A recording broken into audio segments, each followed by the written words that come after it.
Which one? C or K? Lots of learners are confused which one to use. If you like my videos, follow me.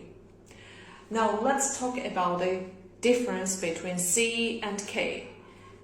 We can use cat and kite method to memorize it easily. When we're talking about beginning sounds of the words with A, O, U, we must use C. And with E and I, we must use K. For example, cat, coat, cat, or kiss, kettle, kitten. And what about the ending sounds?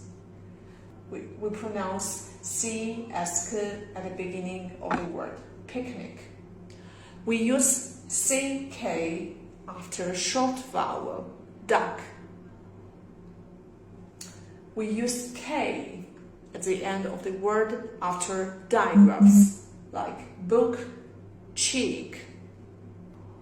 And we use KE after a long vowel, take, bake, make.